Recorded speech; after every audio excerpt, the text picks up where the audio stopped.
It's a tale of two ghost towns, or more accurately, a ghost town split down the middle by a state border.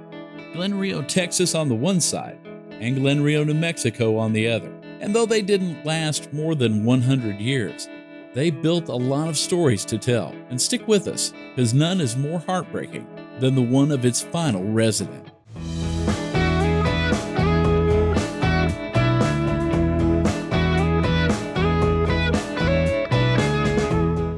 Before it was split in two, the area where Glenrio lies right now was claimed by Texas, which really didn't have a lot to claim at the time. There were no farms, no town, nothing. Just a lot of dry desert scrub.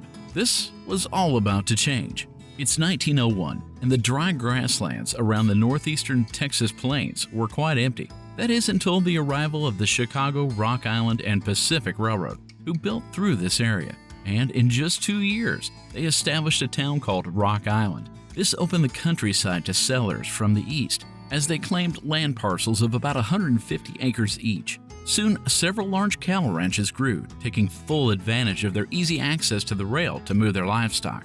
1905 saw Rock Island Line build a station in the town that had been renamed Glenrio. While the town was being built, Texas and New Mexico took the time to resurvey the area and found that the proposed town lies smack dab in the middle, split by the state line. Now, the station lie on the Texas side of the state border.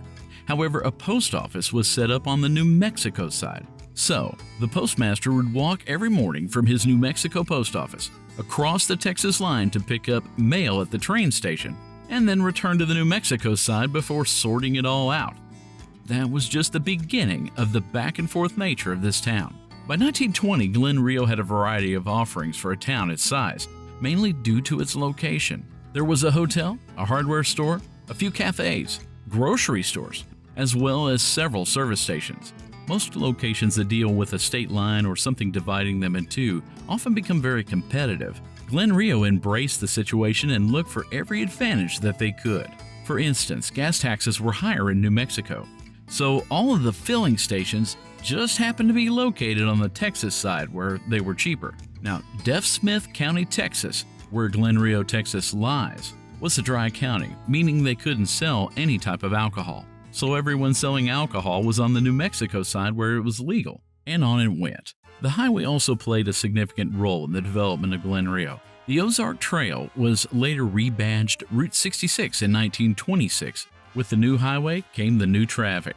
Business was good, but what they chose to do next would make them known by all those coming through their little village. Before car air conditioners were commonplace, many travelers chose to do their driving in hot areas at night to beat the heat. While this was a good plan for keeping your car radiator and your passengers cool, it provided a dilemma for motorists adopting this plan. Almost no one was open.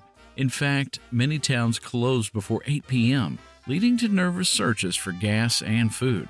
Well, the residents of Glenrio noticed this too and decided to take a chance. Instead of shutting down like everyone else, they would stay open later, some even choosing to be open 24 hours a day. So both Glenrios lit up their signs to become the neon beacon in the night. Night owls on the Mother Road could get a meal, fuel, or even find a clean bed to sleep in. Word of mouth started to grow as more and more people began to stop. Bumper-to-bumper traffic, cars 6 and 7 deep at the filling stations, and people eating inside and outside the cafes became the norm. People were making Glenrio their little oasis in the high plains. And even with all of the free advertisement from the word of mouth and the resulting success, Glenrio was about to get another important boost from an unexpected visitor: Hollywood. During the 1930s, on the Texas side of town, a welcome station with free water, which was important to steamed radiators and hot travelers, became a famous filming location for John Ford's movie version of The Grapes of Wrath. Filmed in 1940, it was based on a novel by John Steinbeck, which follows a displaced family of Okies, which were people escaping from the Oklahoma Dust Bowl disaster during the Great Depression. Now the little town had something else it could be proud of, and lots of visitors made a point of stopping in to see the little way station where the filming took place. Outsiders began to see opportunities in Glenrio as well, as was evidenced by Mr. Joseph Brownlee, who went so far as to move his house from Amarillo, Texas to Glenrio, building up his business with a Texaco station, a diner, and a small motel.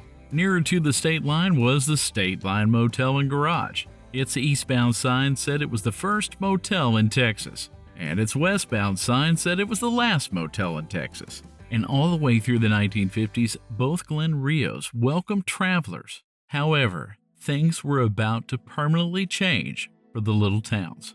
Around 1950, it was decided to move Route 66 north of Glenrio, bypassing the town completely. This was mostly because the New Mexico side just past Glenrio had never been paved and was still dirt, as is shown here. So 2 new service stations, both on the Texas side, on the north bypass, were built to capture the business lost with this new alignment. A few other operations in town decided to close down and move as well, relocating on the New Mexico side to the towns of Indy and Bard. And while they were successful for about 2 decades, the steady erosion of traffic in these areas due to what came next forced them all to close. In 1973, Interstate 40 cut through Glenrio's backyard, cutting off the town completely. Businesses slipped into ruin overnight. The residents had to find new means to support themselves. And this is where our story turns back to Joseph Brownlee, the man who moved a house from Amarillo to Glenrio and formed a business around it. Mr. Brownlee had 7 children, 6 boys and 1 girl. The daughter named Roxanne and her siblings all worked for their father in the motel, the diner, and the service station. Roxanne grew up and married a local boy from a nearby town, the son of a Methodist pastor and a mechanic by the name of Larry Lee Travis. Times were very lean and business had all but dried up in Glenrio by this point. So, to support his wife and new son, Larry ventured 25 miles back east to the small town of Adrian, Texas. Larry rented a garage there from an old employer. On the night of March 7, 1976, Larry drove his faithful 1968 Pontiac Catalina two-door the 24 miles to work at the rented garage. Little did he know, this would be the last time he would see his family on this side of heaven. That day, a 23-year-old stranger named Louis Stephen Powell entered the garage. He robbed Larry at gunpoint around 8:45 p.m. and ended the 28-year-old Larry's life. Powell would escape town. He had just murdered another man outside of Dallas, Texas, 36 hours before shooting Larry Travis. Later, he would be apprehended after a shootout with police in Colorado. However, the damage could not be undone.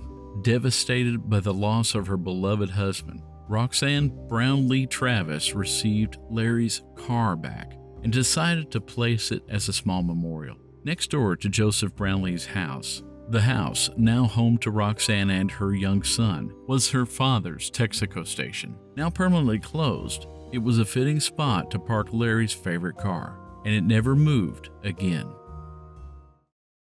Roxanne and her son were the last 2 residents of Glenrio. Then, as her son moved away, she decided to stay there until it was no longer feasible, as she too left to be closer to her family again.